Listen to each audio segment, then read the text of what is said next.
All right, I'm pleased to be joined by my next guest. It's Stephen Alker. You know him on the PGA Tour Champions. He's really exploded the last two and a half, not even 2.5 years. He's got 7 wins already on the PGA Tour Champions. It's been a really strong start. And Stephen, how you doing? What's going on this holiday season for you? I'm doing well, thank you. Just finished our World Champions Cup in Bradenton, Florida. The clubs are going away. They're sitting on the corner somewhere in the garage and won't be touched for a little while. So looking forward to a break and a little bit of time with the family. So yeah, good times.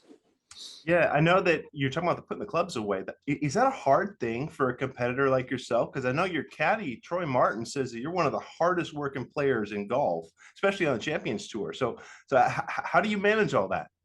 Yeah, I don't know about hardest working. You could probably put VJ right up there with it. He probably worked 3 times as hard as me. Oh, no. But I just, I think I feel like I manage things pretty well. That's my key to everything. Like, I use my time well and manage it. But in terms of putting the clubs away, it's been a long season. I've had stuff going on and off the golf course. You know, caddy passing. We'll probably get into that later on, but all that sort of stuff. A lot of traveling this year. Played a few more tournaments overseas, and so I now got to a point in my career where I'm happy putting the clubs away, putting them aside, not touching. I can go without 2, 3 weeks is maybe my max. So before I start getting the itch, and then I'll start getting back into it. But yeah, I feel comfortable doing that. I don't feel like I need to practice every day and stick at it off season. So that's a good place to be in, and gives the body a rest too. That's what I like about it. Yeah. Well, and this time of the year also gives you a rest as well. And you have your son, Ben, who was at university in Stirling in Scotland. He's back Mm, visiting and yeah. it must be nice to you to have him and also your daughter Sky back. Obviously, she's in high school, it sounds like at the moment, but nice to have everybody for the holidays, right? Yeah, it sure is. He's come back. He's back here 5 or 6 weeks, and we're all going to go to Hawaii together. The first Champions event of the year, so that'll be fun. Daughter's senior in high school, just finishing up some track and field, and we've had a big year, just kind of traveling and working everything out. You know how it is for the young family. So it's just it's a good time. Just decompress. Focus on what has happened this year, kind of reevaluate, see what's going on, and just spend some good quality time together. Yeah, well, it's interesting. We're talking about reevaluating. I'm curious when you win in your first handful of starts in 2021 on the PGA Tour Champions, and then you win 4 times in 2022, your first official full year. 2023, you win 2 times, and you have a really strong World Champions Cup showing, as you mentioned there. How do you build on that? Like, how do you form goals for 2024? Yeah, I think it's just a matter of just staying hungry and trying to chase those victories. I mean, it's hard. You don't know when they're going to come. You feel like your game's coming around, or it can be in a really good place, like it was a few times this year. And I didn't get wins. I got a lot of seconds. I think 5 seconds this year. So, you know, you just got to stay patient, keep plodding away, just keep focusing on putting yourself. Well, I like to try and put myself in a position to win, and if you do that enough times, the wins are going to come. So, yeah, looking forward, to answer your question, just keep working on the things that have been going well for me, working well on and off the golf course, with fitness and the golf, and just like little small improvements, small gains here and there. That's what I like. I like those little small gains that just make a difference. The small things, and then certain times of the year in the majors, and they'll kind of come into play and work themselves out. Well, how do you break small things down? Because when I look at your numbers, third in total driving, you're third in putting on the PGA Tour Champions from this past year, sixth in greens and regulation. So how do you Yeah. look at the nuances and figure out how to improve on those nuances? Yeah, so if I go back to 2022, I look at all my stats, and everything's like top five. I mean, you just know where it was at. how good it was, and you can kind of see that almost as a benchmark, and hopefully get above that benchmark of 2022. So, I look at 23 as okay. Certain areas like my wedge game probably wasn't quite as good this year. Pitching, chipping wasn't quite there, but it was still good. And then, a little bit of length would come in handy too. So it's more, the length thing is more about maintaining, rather than just big gains. If I can just gain here and there, mile an hour, or at least maintain, because I know that, at the moment right now, I'm long enough to play the golf courses out here. It's long enough to compete. So as I get older, if I can at least maintain that and make tiny small gains, then I'll be in a good place. Yeah. And when it comes to assessing your swing and assessing like your practice, is you're really kind of self-coached from what I hear, right? Like you have some people that look at your swing from time to time, but how is that working on the PGA Tour Champions? How do you manage that? Yeah, I like to be self-sufficient in terms of what I'm working on, where my swing's at. I can feel the differences when things are not good and they're good. So, I have a guy here, Rob Rochelle in Scottsdale, that just keeps an eye on me. It's only maybe 3 times a year. We just have little checkups. We know exactly where things should be when they're good. So we try and get to that place. And we have to have a really good blueprint of like, that's what we want. And if it's not there, let's try and get to there. And if it's there and it's feeling good, how can we just get that little extra to be just even better? So I enjoy those 3-4 times max a year just to have time with Rob. We even do like club testing, ball testing, all that stuff's a lot of fun. He's a scientific guy, so we get into it pretty deep. I'm not that way inclined, but he gets into it, gives me that option of, hey, this is really good. Try this, have a go at this, and it's kind of good fun actually, which is where you want to be. You practice and all that sort of stuff. You want to be fun, and that's when at least I feel like you can make gains and make good progress when the things you work on are fun and practice is fun. That's great. So then when you're out on tour, then obviously if you're only seeing him 3 times a year max, if you're out on tour, then it's really up to you. Are you just keeping a notebook? Are you keeping certain notes with your caddy, Troy, on how the swing's progressing, or what do you do? Yeah, yeah. It's a lot of it's feel based. You know what I mean? I don't do a lot of video. I really don't. Video comes down to more short game than long game, just pitching and see how my putting's doing, and more so my positions. That's the biggest thing. But yeah, Troy keeps an eye on me. He knows that if my alignment's off and my posture's not good, he'll let me know, or I'll know and get him to check. So those small things.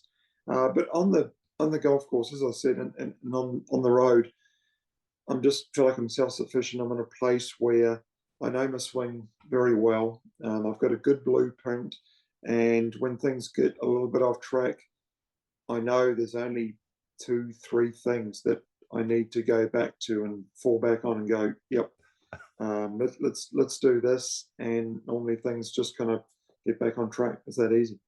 Well, it's such an easy game to overthink. So it sounds like you've got Mm, some of this figured out, mm. Steve. Yeah, I think so. It's taken 30 years, but eventually got it worked out. But as golfers, we're just always trying to look to get better. That's just a never-ending battle, and you know, I kind of look ahead too. I see the future. You're going to have younger guys come on, stronger guys, bigger guys. There's going to be better players coming on. So, as I said, that maintaining factor is huge to maintain and make small gains. And I think that's what Bernard Lang has done so well over Mm. his career, and especially on Champions. As he's got older, maintain, see where he needs to make improvements, keep his short game sharp, keep putting sharp, keep his mind sharp, all these small things that add up to performing well every week. Well, you mentioned Bernard Langer.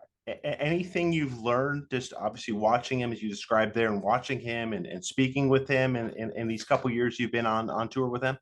Oh, absolutely. Whenever we're playing together, it's hard not to watch Bernard Langer play, and just make his way around the golf course. You're going to kind of grab yourself and go, come on, I've got to focus on my game here. Let's, get our focus back here rather than watching Bernard Langer. And you just kind of watch his practice in the range. If he's not playing great, he'll be out there on Monday the following week and be working on his game. He'll put the time in if things are not great. And then if things are good, you only see him working on his short game or his putting a lot, working on his fitness. He's always in the gym, stretching. And so, he's worked out over time, like I have, that, these things work. This is my blueprint. This is what, works well. Let's focus on those and then just, keep maintaining and working on those small things that hopefully we can make improvements on for the next year. Yeah. That's Bernard, really one of the greats of your tour, all-time winner on the tour. I think of Yeah. other players. I mean, Normal. I'm thinking of somebody like Ernie Els, who was there to congratulate you, if I remember, there at Phoenix when you won Charles Schwab Cup Championship, Yeah. just at the Yeah. end of the year. What is it That was like cool. spending time? Yeah, what was it like, to have him kind of give you that time, but also to spending time with Ernie out there? He was the captain of the World Mm. Champions Cup with that you were on. Yeah. Yeah. You know what? That was special times like that. Bernard Langer was there at the end when I won the Schwab Cup last year. Those are kind of special moments. These guys are Hall of Famers, congratulating you on a super year, and what you've done is special. And you don't. It's not until after you sit down at the end of the year and you go, heck, that was a pretty good year. That was all right. And to have those guys recognize that and appreciate that you've played some good golf is extra special. But last week was a special event for me. My wife and I, Tanya, haven't really been around that environment and amongst those guys, and really got to know them and their wives personally. So to be in that team environment, to be in the house, to hang with them, to practice with them, to be in that team environment was amazing. And I learned a heck of a lot last week. I got to know the guys better, made even better friendships, and not just my own team, the other guys too. We're competing, but we're still hanging out and playing team golf. It was super special. What do you think some memory from those team rooms, those exchanges, those that teamwork that you had there that's going to stick with you? Yeah, I think just getting to sit down and chat with the guys. We'd dine together during the week, I think maybe 5 times during the week. We're dining together as a team. Just 6 guys and our wives and the captains and all just hanging out. And I think just shooting pool with the guys, chewing the fat, just hanging out, having a beer, having a drink, just messing around. That's kind of when you get to know the guys, and as I said, it was super special, and just not having had that time on the tour to get to know the guys Mm. that well, to have that whole week and just 6-7 days with those guys was extra special. Yeah. Was there a particular player or two that you got to know better that maybe you didn't know as well before?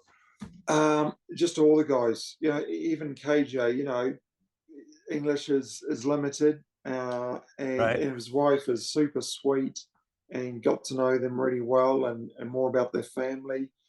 And Ernie, of course, he's running the team. He and Liesel, they're in charge. They sit down, they start talking, you listen, and it's cool. You just kind of taking it all in, and everyone in the team made my wife and I feel welcome. Brought us in, and encouraged. It's nerve wracking during the team's event. I've been involved with a couple.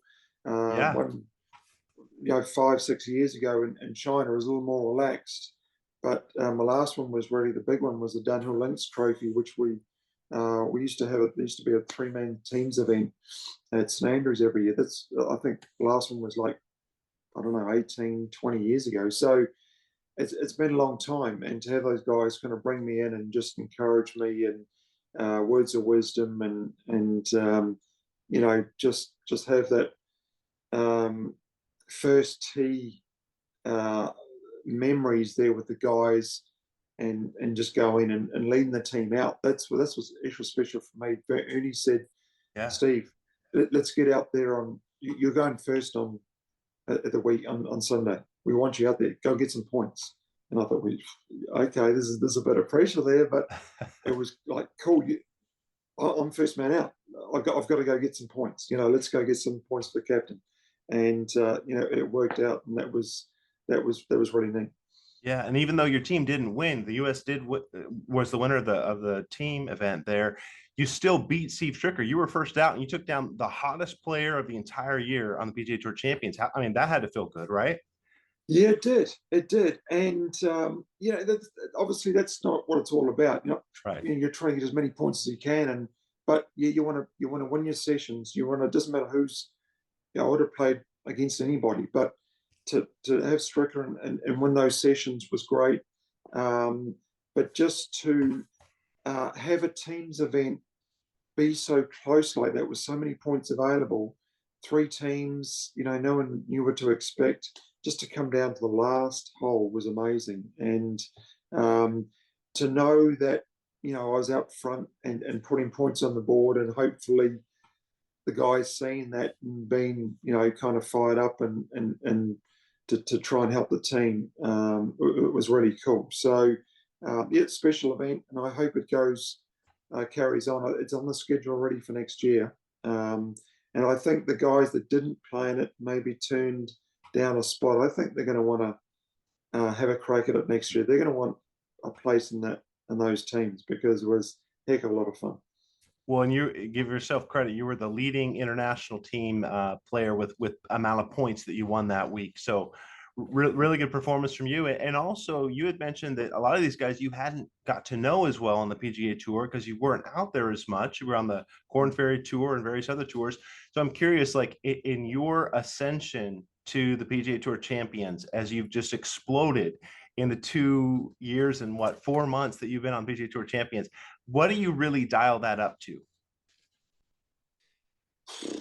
Yeah, I've been asked that question a lot, interviews and things. You can't put it down to one thing, but a major contributing factor was like, I'd kept my game in shape and I'd get playing and my body was in good shape and all that culminated in coming together and playing well. But I think the biggest thing maybe, Garrett, was just being inspired by one being out there when I got out there, but wanting to play on the PGA Tour Champions, having this second opportunity, this second chance at doing it properly, trying to make something of this, and that kind of inspired me as well. So, as long as I'd grinded on the Corn Ferry and only played 3 years in the PGA Tour and European Tour, just a traveling Wilbury out there on the tour. All the grinding, it brought me to this position, and it was just kind of like, okay, well, let's go. This is another chance, and I really, really wanted to come out and do well and compete on the Champions with these guys, which was what I don't know what the word is, but it's just it was. Just my encouragement, my drive, I guess, just to get back and do well. Yeah. And was there a moment at all of validation? There's so much hard work you've put in. You explained to me like the way that you practice and get ready with your swing. Was there a moment of validation in these first 2 years and 3 months, 4 months on the PGA Tour Champions that really kind of spurred you on? Could have been any of your wins or. Yeah, I think ultimately it was that first win. When I come out, I Monday qualified. The whole story. Monday qualified and then just kept top 10 and just kept playing my way in without having to do a Monday qualifier, avoiding the tour school. But that first win in Boca at the Timber Tech kind of proved to me like, yeah, I kind of feel like I kind of belong. And it was only my 10th event, and that's maybe it sounds a little cocky, and I don't like to sound that way, but it was just like, okay, a win, and that got me to the Tour Championship, and I had a second to Mickelson here at home in the Tour Championship. So that just kind of fueled 2022. It's like, and you never know what you're going to come out with that first event of the year. Hualalai in 2022, another new event, another golf course I haven't seen, another exciting new event to come out and lose in a playoff to Miguel. There's another event. There's two events that just like kind of validated to me. Like, I kind of feel like I got my comfort factor going on. I got, I kind of feel validated, and hopefully got a little bit of respect, and just kind of snowballed from there. Yeah, it really has. Impressive, as you said, winning a Timber Tech, and then you won Dominion Energy Charity Classic later that year. You won your first major, senior PGA in Michigan. That must have felt good. Yeah, it sure did. I mean, one of the highlights for sure. There was a lot of build up before that. I just remember that stretch last year from, boy, I won Biloxi, in like must have been mid-April, was it? Yeah. And then that stretch from there, the rapid scan, excuse me, so that's mid-April through to like, boy, it felt like through to late June, actually even July. July I played well as well. That period from late April through to end of July was just phenomenal in terms of results, and won like 3 times. Contended in a few more majors. Just felt like some of the best golf I'd ever played, and just a stretch was like, it was unreal. So, and then of course on the bag for you was your good buddy Sam Workman, who you were with for 4 years, and he sadly passed away in February of this year. What do you miss about him and his friendship for you, Steve? Yeah, you know what? 4 years. That's quite a long caddy player relationship. So we built this relationship going from the bottom of the bottom, struggling on the Corn Ferry, missing cuts, to getting on to the Champions, and then winning majors on the Champions, and then winning to the Schwab Cup. So we had all these lows to highs, and it was special times. It really was for both of us. Again, he was a struggling caddy. I hadn't even had a win. I didn't even know that until I won in Boca in Florida on the Champions, that he didn't actually have a flag. He hadn't had a win, and to get that on a main tour, and to get that first one, and then win 4 more was extra special. That was pleasing for me. That was just huge to know that he got those, and got a bit of money behind him, and we built something special, just in terms of he was just a super caddy in the terms that in regards that he never got up or down. Sam was just flatliner. He just had this great attitude of whether I was shooting 80 or 65, he was the same. He had the same positive attitude, and just kept going, and saw the positive in everything. So I'm kind of a bit like that as well. So we work pretty well, and his passing was just so sudden. To go through all that, and have it happen so quick, and it kind of just blew us away. My family and I just got to know his friends and family very well, so we still stay in touch, and spend time with them. There was a tough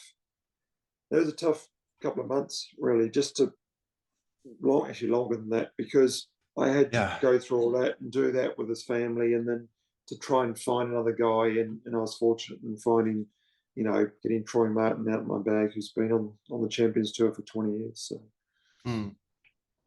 Yeah, life, throws a lot of things at you, and there's, you just I guess you got to react the best way you can, huh? Yeah, exactly. Well, you know what? An amazing reaction to me was seeing your son caddy for you in that Yeah, first win this year at Insperity Invitational yes. in Texas. How does that feel as a Yeah. dad to win with your son on the bag? Yeah, you know what? I don't even know how this happened. I think it might have happened through my wife. 'Cause I didn't even think about my son caddying, and I've kind of thought about, yeah, I'd like to do it one day, but Ben was off that week. Um, he was taking a gap year and he was working and he had a free week. And Tanya said, "Well, why don't you just get Ben out in the bag?" I'm like, well, I'm still looking for a guy. So he was a good fill in for a week. And Troy Martin had been helping me out here and there when his man wasn't working. So I just thought, well, yeah, let's give it a shot. Ben's got no golf experience at all, but he's a smart kid. He again, he had a great attitude during the week. He doesn't get too up or down as well, but like Sam was. So I just taught him the simple stuff. He had a yardage book in the hand. He was doing yardages, and he kept up. And I chose the clubs, but it was a fun week. It was a great father son time, and it just so happened it was the week that we had so many fans from the Houston area and Sam's family down in Beeville, and we had that Sunday orange charge of orange jerseys, Houston Astro jerseys, and to have been on my bag and everyone there, and then end up defending and winning my championship. You can't ask for much more than that. It was super special. Yeah, and as a dad, having him back now from college has got to be cool now for these holidays. But seeing him off to college as a freshman, going all the way to Scotland, it's not close for you and your wife, Tanya, and your daughter Brittany. You don't get to see him that often anymore. So how is that transition as a dad? How are you managing with that transition? Yeah, yeah, yeah. Those first few months are tough. You see them off. The only saving grace is we've got some family. Tanya's sister is only 20, 30 minutes away from Stirling University. So, if S hit the fan, as we say, that they were there to help out. But, obviously, FaceTime and everything now, communication is easy. He wanted to study abroad. We let him do that, and I think it's been great for him just to get out and feel his feet and have those responsibilities that young adults need to feel and have. And it's going to be the making of him. And to have him back right now, he's loving being home. I think he's loving the weather right now better than the Scottish weather. To be back with his mates and just hang out. So now he's got these, two places he can go to and come back to, and friends in different parts of the world. And as I said, it's going to be the making of him, and he's enjoying it. It's good to have him back. Yeah, I'd imagine to have your son back for this time. So I was curious. Here we are. We're getting close to 8:15 now. Are you good for another 6 or 7 minutes? Will that work for your time for tonight? Mm, Okay. sure, Just want absolutely. just want to double check with you. Um, I was going to say that. So with caddying, you have him, you have your son on the bag for the win, and then Troy Martin comes along, and of course he's been on for close to a year now. What is that like with Troy? Like what's a favorite story from this year with Troy? Um, First of all, quickly, Troy's background. He used to caddy for Stephen Ames, um, and he's been out there for 20 years. He's caddied for Peter Jacobs and Jay Haas, Da Wybring. Um, just he's won a bunch of tournaments and majors with guys, and so he knows the ropes. He does all the yardage books for us on the Champions Tour. So he's got a business, aside from our business on the golf course. So he's a busy guy. He's switched on. He knows all the guys. He knows the officials. He is very well respected, and one of the nicest guys you'll ever meet. And I can't say more about him. I think just him just being him, lighthearted and just easygoing in situations, when you're trying to win golf tournaments, when you're at the heat of the battle, when things aren't going well, these guys that have been out there like that, and Sam, they just get to know you and your personality, and they work to that. So they make you feel good, and and they get the best um, out of us to perform, and that's kind of their job. That's the ultimate sign of a really good caddy, and Troy is that.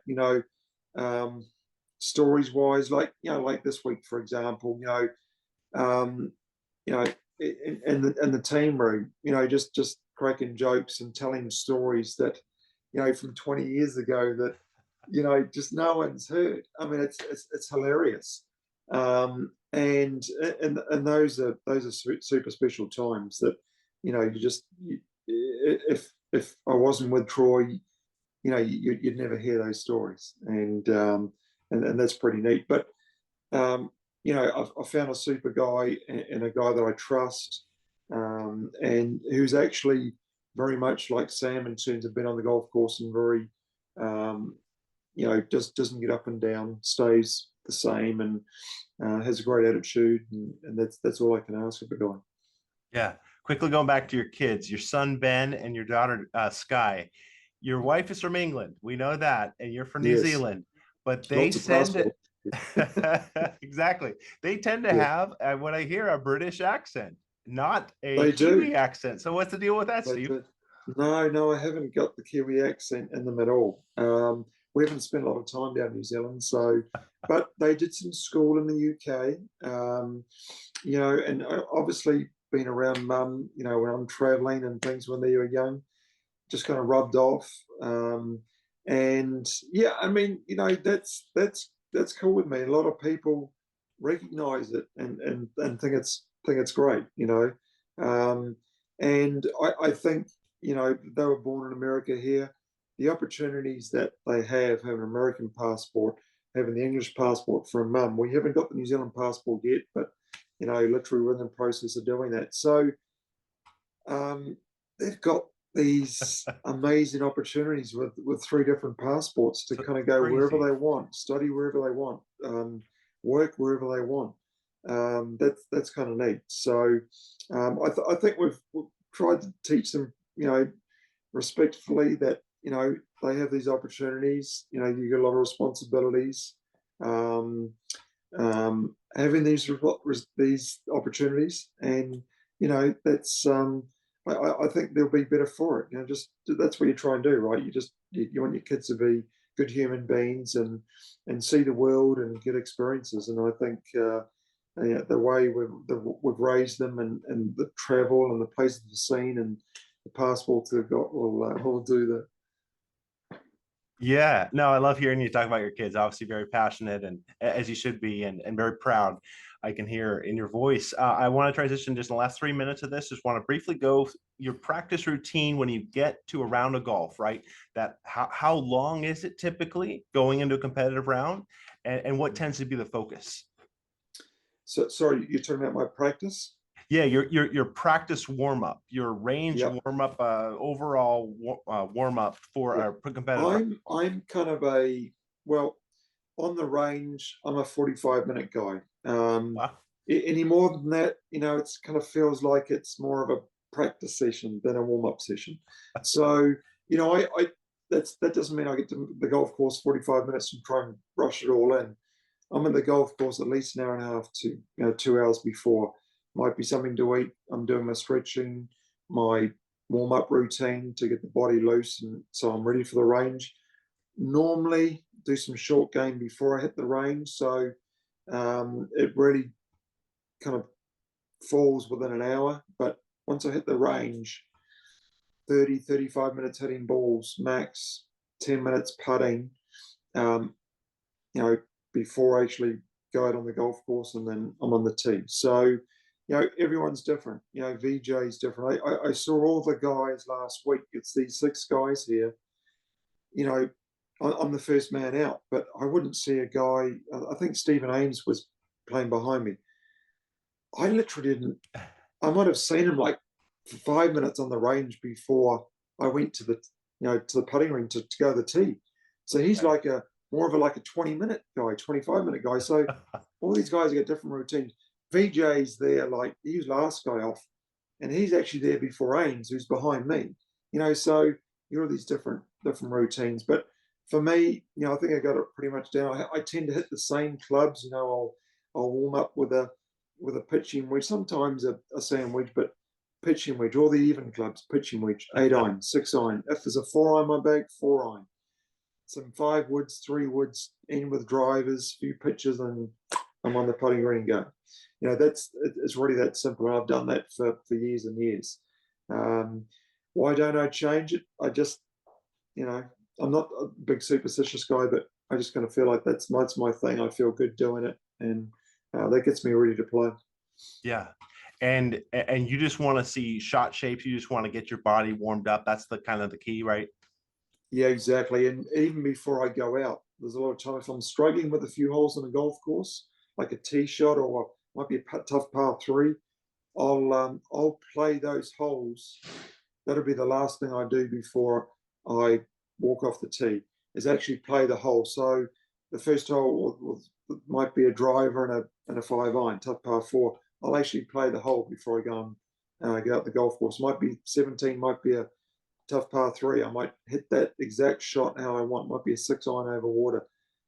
I want to hit that shot exactly before I leave the range, and then go and putt and hit the tee.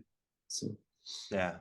No, that's yeah, great. Steve, I really appreciate the time. Thanks for jumping on the podcast with me, and good luck for yeah. 2024, and enjoy your family here in this off Thank season. you. Yeah, looking forward to it. And yeah, good golfing, everybody. Enjoy the time. Thank you very much for letting me chat.